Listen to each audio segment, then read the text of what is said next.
Hi friends, இன்றைக்கி நம்மளோட சேனலில் என்ன வீடியோ பார்க்க போகிறோன்னா பூண்டு குழம்பு எப்படி வைக்கலாங்கிறத நம்ம பார்க்க போகிறோம். பூண்டு எல்லாருக்குமே ரொம்ப ரொம்ப உடம்புக்கு நல்லது ஃப்ரெண்ட்ஸ். நீங்கள் இந்த குழம்பு வாரத்தில் ஒரு நாள் கண்டிப்பாக வச்சு சாப்பிடுங்க. இது ரொம்ப நல்லது. இந்த குழம்பு நான் எப்படி வைப்பேங்கிறத வாங்க வீடியோக்குள்ளே போய் பார்க்கலாம். கண்டிப்பாக நம்ம சேனலை சப்ஸ்கிரைப் பண்ணிக்கோங்க, பெல் ஐக்கானை கிளிக் பண்ணிக்கோங்க ஃப்ரெண்ட்ஸ். ஓகே ஃப்ரெண்ட்ஸ், இந்த குழம்பு நம்ம எப்படி வைக்கலாங்கிறத வாங்க வீடியோக்குள்ளே போய் பார்க்கலாம். வாங்க வீடியோக்குள்ளே போகலாம். ஓகே ஃப்ரெண்ட்ஸ், நம்ம இப்போ பூண்டு குழம்பு வைக்கிறதுக்கு தேவையான பொருட்களை பார்த்துடலாமா? ஃபஸ்ட்டு பூண்டு, நான் பெரிய பூண்டு இருந்ததுனால பெரிய பூண்டு எடுத்து வச்சுருக்கேன். சின்ன பூண்டு இருந்தால் சின்ன பூண்டு தாராளமாக எடுத்துக்கோங்க. நான் பெரிய பூண்டு 2 பூண்டு முழு பூண்டாக நான் உரித்து வச்சுருக்கேன். நீங்கள் சின்ன பூண்டு பயன்படுத்தினா இன்னுமே ரொம்ப நல்லது. என்கிட்ட இல்லை, அதனால் பெரிய பூண்டு நான் எடுத்திருக்கேன். அதுக்கப்புறமா சின்ன வெங்காயம், முக்கியமாக சின்ன வெங்காயமாக எடுத்துக்கோங்க. சின்ன வெங்காயம் 10 சின்ன வெங்காயம் நான் கட் பண்ணி வச்சுருக்கேன். அப்புறம் 2 பச்சை மிளகா கட் பண்ணி வச்சுருக்கேன். அப்புறமா உப்பு, அப்புறமா நம்மளுக்கு தேங்காயும் சீரகமும் ஒன்றா சேர்த்து நம்ம மிக்ஸி ஜாரில் சேர்த்து அரைக்கணும். அதனால் தேங்காயும் சீரகமும் ஒன்றா வச்சுருக்கேன். தேங்காய் 1 கீத்து இல்லைன்னா 1 சில்லுன்னு சொல்லுவாங்க, அந்தளவுக்கு எடுத்துகிட்டு சீரகம் 1 ஸ்பூன் போட்டுக்கோங்க. அப்புறமா தக்காளி, மீடியம் சைஸ் தக்காளி நான் 1 கட் பண்ணி வச்சுருக்கேன். அப்புறமா நல்லெண்ணெய் எடுத்துக்கோங்க. பூண்டு குழம்புக்கு நல்லெண்ணெய் ரொம்பவே சூப்பராக இருக்கும், அதனால் நல்லெண்ணெயே எடுத்துக்கோங்க. அப்புறமா மசாலா பொருளில் வீட்டில் அரைச்ச மசாலா தூள் நான் 2.5 ஸ்பூன் எடுத்து வச்சுருக்கேன். எனக்கு தேவை 2.5 ஸ்பூன். உங்களுக்கு எவ்வளவு அளவு வைக்கிங்களோ அந்தளவுக்கு நீங்கள் எடுத்துக்கோங்க. அதுக்கப்புறம் தனி மிளகாய் தூள் 1.5 ஸ்பூன் எடுத்து வச்சுருக்கேன். அதுக்கப்புறம் மஞ்சள் தூள். அதுக்கப்புறமா தாளிக்கிறதுக்கு கடுகு, உளுந்தம்பருப்பு, வெந்தயம், அப்புறம் கருவேப்பிலை. அதுக்கப்புறம் புளி பெரிய சைஸ், பெரிய நெல்லிக்காய் சைஸ் இருக்குல்ல, அந்த சைஸில் புளி நான் ஊற வச்சுருக்கேன். அவ்வளோதான் ஃப்ரெண்ட்ஸ். நம்ம இப்போ இவ்வளோ தான் நம்மளுக்கு பூண்டு குழம்பு வைக்கிறதுக்கு தேவையான பொருட்கள். நீங்கள் புளி எந்த அளவுக்கு தேவையோ அந்தளவுக்கு எடுத்துக்கோங்க. எனக்கு அதிகமாக தான் தேவை, அதனால் நான் அதிகமாக எடுத்திருக்கேன். நீங்கள் கம்மியாக செஞ்சிங்கன்னா கம்மியாக எடுத்துக்கோங்க. ஓகே ஃப்ரெண்ட்ஸ், நம்ம பூண்டு குழம்பு எப்படி வைக்கலான்னு வாங்க வீடியோக்குள்ளே போய் பார்க்கலாம். ஓகே ஃப்ரெண்ட்ஸ், இப்போ நம்ம பூண்டு குழம்பு வைக்கிறதுக்கு பாத்திரத்தை அடுப்பில் வச்சாச்சு. அடுப்பு ஆன் பண்ணியாச்சு. இப்போ நம்ம எடுத்து வச்சிருந்தால நல்லெண்ணெய் இப்போ அதில் ஃபஸ்ட்டு சேர்க்க போகிறோம். தாராளமாக நல்லெண்ணெய் சேர்த்துக்கோங்க, கொஞ்சம் அதிகமாகவே சேர்த்துக்கோங்க. இப்போ நல்லெண்ணெய் சேர்த்தாச்சு. இப்போ நல்லெண்ணெய் சேர்த்ததுக்கு அப்புறமா நம்ம இதில் தாளிக்கிறதுக்கு எடுத்து வச்சுருந்தோம்ல, கடுகு, வெந்தயம் எல்லாம் எடுத்து வச்சுருந்தோம்ல, அதை இதில் போட்டுக்கலாம். கடுகு போட்டாச்சு. அப்புறமா வெந்தயம் போட்டுக்கலாம்.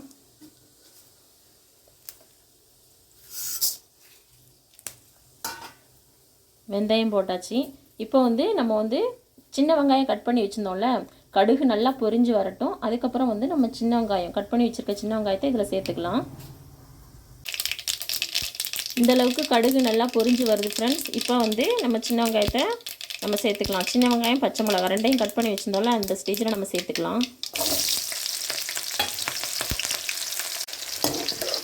வெங்காயம் நல்லா இந்தளவுக்கு வதங்கினதுக்கு அப்புறமா ஃப்ரெண்ட்ஸ், நம்ம இப்போ உரிச்சு வச்சுருக்கிற பூண்டை நம்ம இதில் சேர்த்துக்கலாம்.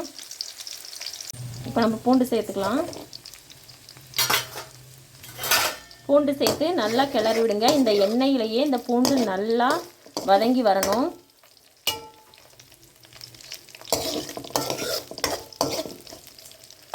நல்லா கிண்டி விட்டு இப்போ இது நல்லா வதங்கட்டும். பாருங்கள் ஃப்ரெண்ட்ஸ், இப்போ பூண்டு நல்லா வதங்கிருச்சு. இப்போ இந்த ஸ்டேஜில் தக்காளி சேர்த்துக்கலாம். மீடியம் சைஸ் தக்காளி எடுத்து வச்சுருந்தோம்ல, அந்த தக்காளியை சேர்த்து நல்லா கிளறி விடுங்க.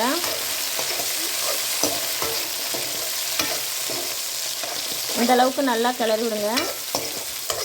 தக்காளி இப்போ நல்லா வெந்து வரட்டும், நல்லா மசிகிற அளவுக்கு நல்லா வேகட்டும். இப்போ இந்த ஸ்டேஜில் கொஞ்சோண்டு லைட்டாக உப்பு சேர்த்துக்கலாம். உப்பு சேர்த்து நல்லா கிளறி விடுங்க. தக்காளி, வெங்காயம், பூண்டு இதெல்லாம் வதங்கணும்.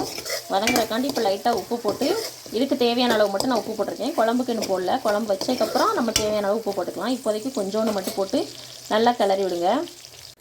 ஓகே ஃப்ரெண்ட்ஸ், இப்போ நம்ம இந்த புளி எடுத்து வச்சுருந்தோம்ல, இந்த புளியை கரைச்சி நம்ம தனியாக தண்ணியை மட்டும் இதில் எடுத்து வைக்க போகிறோம். இதில் மண், தூசி ஏதாவது இருந்துச்சுனாலும் அதை எடுத்துடலாம். அதனால் புளியை கரைச்சி நம்ம இதில் பாத்திரத்தில் எடுத்துக்கலாம். அதனோட நம்ம மசாலாத்தூள் அதில் சேர்க்கணும். அந்த புளி தண்ணியில் நம்ம எடுத்து வச்சிருந்தால குழம்பு மிளகாய் தூள், அப்புறம் மஞ்சத்தூள் எல்லாம் எடுத்து வச்சிருந்தால அதை ஒன்றா சேர்த்து கரைச்சி நம்ம இப்போ எடுத்துக்க போகிறோம். பாருங்கள் ஃப்ரெண்ட்ஸ், நம்ம இப்போ வந்து புளியை கரைச்சி எடுத்துகிட்டு வந்தாச்சு.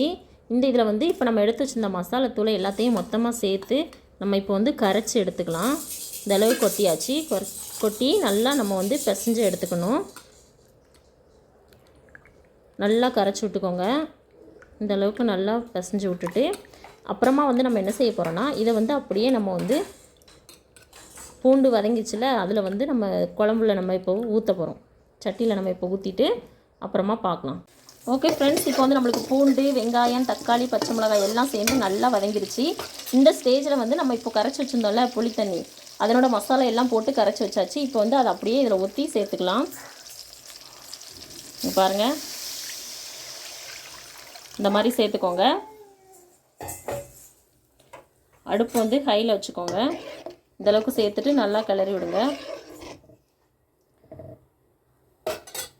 இப்போ கரைச்சி வச்சுருந்த பாத்திரத்தில் நம்ம லைட்டாக தண்ணி ஊற்றி இதை நம்ம வந்து இதில் சேர்த்துக்கலாம். சேர்த்து நல்லா வந்து கிளறி விடுங்க. இது வந்து நல்லா கொதித்து வரட்டும். இப்போ அதுக்குள்ளே வந்து நம்ம தேங்காவை அரைச்சி எடுத்துகிட்டு வந்துக்கலாம். தேங்காவும் சீரகமும் ஒன்றா வச்சுருந்தோம்ல, இதை வந்து அரைச்சி எடுத்துகிட்டு வந்துக்கலாம். பாருங்கள் ஃப்ரெண்ட்ஸ், நம்ம வந்து இப்போ வந்து தேங்காய் வந்து இந்தளவுக்கு அரைச்சி எடுத்துகிட்டு வந்தாச்சு. இதை வந்து இப்போ நம்ம வந்து குழம்புல கொதித்து வர்ற குழம்புல நம்ம இப்போ சேர்த்துடலாம். பார்த்தீங்களா ஃப்ரெண்ட்ஸ், இந்த அளவுக்கு நம்மளுக்கு குழம்பு கொதிச்சிருக்கு. இப்போ வந்து தேங்காய் நம்ம அரைச்சிருந்தோம்ல, அதை வந்து இதில் சேர்த்துடலாம்.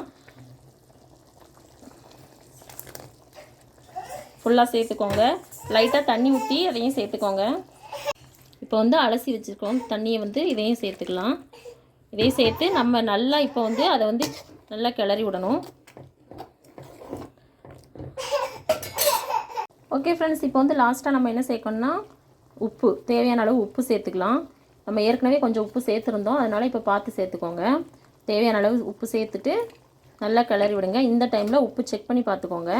செக் பண்ணி பார்த்துட்டு உங்களுக்கு தேவைன்னா போட்டுக்கோங்க, இல்லைன்னா ஓகேன்னா இருக்கட்டும். அந்தளவுக்கு பார்த்துக்கோங்க. இப்போ இது நல்லா கொதித்து இன்னும் கொஞ்சம் நல்லா கொதிக்கையும் நம்ம அடுப்பு ஆஃப் பண்ணிட வேண்டியதான். ஓகே ஃப்ரெண்ட்ஸ், நம்மளுக்கு வந்து குழம்பு வந்து நல்லா கொதித்து நல்லா வந்து இப்போ வந்து இறக்குற ஸ்டேஜ் வந்துருச்சு. இந்த டைமில் வந்து நம்ம வந்து கருவேப்பிலையை சேர்த்துக்கலாம். நீங்கள் கொத்தமல்லி இருந்துச்சுன்னா கண்டிப்பாக சேர்த்துக்கோங்க ஃப்ரெண்ட்ஸ். என்கிட்ட கொத்தமல்லி இல்லை, அதனால் நான் சேர்க்கலை. கண்டிப்பாக கொத்தமல்லி சேர்த்துக்கோங்க. அவ்வளோதான் ஃப்ரெண்ட்ஸ், நம்மளுக்கு சூப்பராக குழம்பு ரெடி ஆயிடுச்சு. இப்போ இறக்கி நம்ம சேவ் பண்ணிக்கலாம். ஓகே ஃப்ரெண்ட்ஸ், நம்மளுக்கு வந்து பூண்டு குழம்பு சூப்பராக ரெடி ஆயிடுச்சு. நீங்களும் வீட்டில் வச்சு பார்த்துட்டு எப்படி இருக்குன்னு கமெண்ட்டில் சொல்லுங்கள் ஃப்ரெண்ட்ஸ். உண்மையிலேயே சூப்பராக இருக்கும். இன்னும் கொஞ்சமே ஆற இந்த குழம்பு வந்து இன்னும் கெட்டியாகவும் டேஸ்ட்டு சூப்பராக இருக்கும். நீங்கள் வீட்டில் வந்து வச்சு பார்த்துட்டு எனக்கு எப்படி இருக்குன்னு கமெண்ட்டில் கண்டிப்பாக சொல்லுங்கள். நம்மளோட சேனலை மறக்காமல் சப்ஸ்கிரைப் பண்ணிக்கோங்க. பெல் ஐக்கானை கிளிக் பண்ணிக்கோங்க. அப்போ தான் நம்ம போடுற வீடியோ உங்களுக்கு வந்து கண்டிப்பாக வந்து சேரும். ஓகே ஃப்ரெண்ட்ஸ், இன்னொரு வீடியோவில் இன்னொரு நாள் பார்க்கலாம். பாய்.